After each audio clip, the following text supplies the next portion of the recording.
So now let's talk about chords.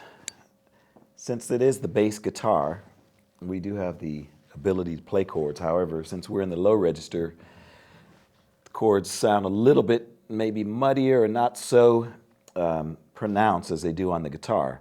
And as you can see, if we played the C major chord, just a little bit muddy, not too much. And if we played the C minor chord,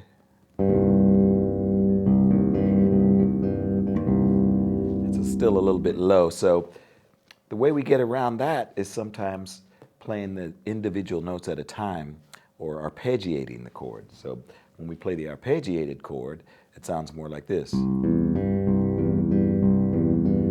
the minor, the major,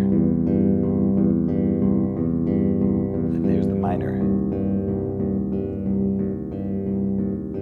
So by playing them a single note at a time, we can definitely outline the chord a little, make it sound a little clearer. And for instance, if we were to combine the major and the minor in a little chordal exercise, it would be something like, that's the minor, here's the major.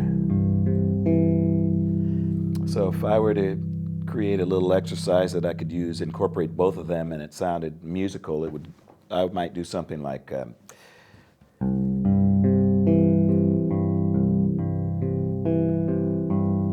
that's a little more music, speaks.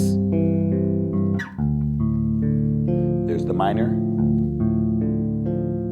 Here's a major. There's another minor. Here's a major. So back to the first major. To the minor.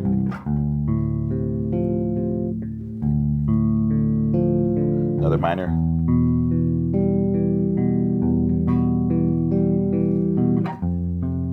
To the major.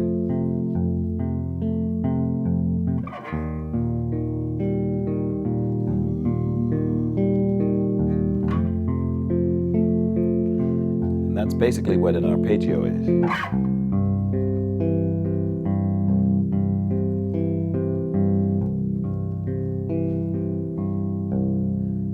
And obviously, we want to have as much in our arsenal as possible. So I highly recommend learning arpeggios. And now I'd like to show you a couple of arpeggios in the major, minor, and major seventh. So the C major triad is this. And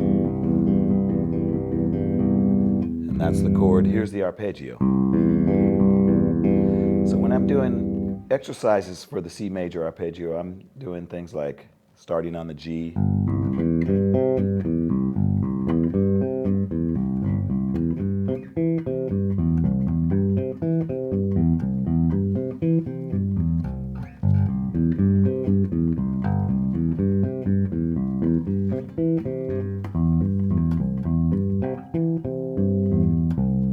so you can hear the chord, but you can hear the individual notes, and it just makes it a lot cleaner. Same thing can be applied to the minor chord. So here's the minor.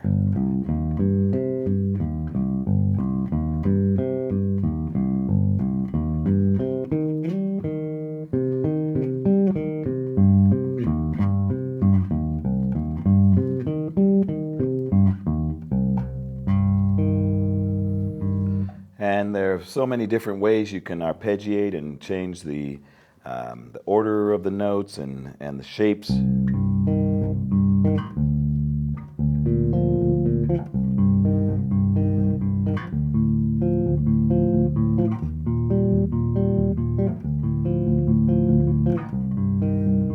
I'm just basically alternating between a minor chord to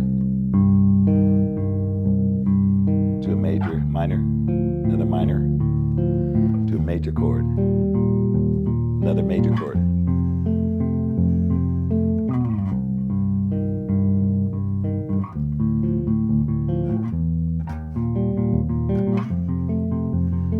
So you can see the more of these you have under your fingers, the more you can create lines that may incorporate arpeggios, or what I like to do is just create little songs that have those in them. Again, when I start with the major, say we're in the key to B major, start with the major arpeggio. I get the octave.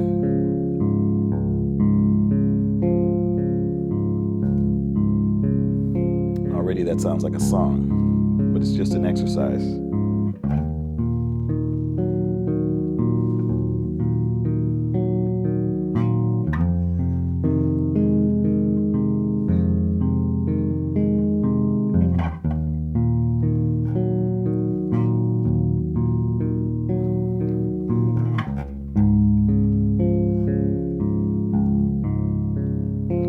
So the bass doesn't have to be limited to just playing, like most people think, the root and the fifth. Come up with your own exercises and arpeggios. As a matter of fact, send me some.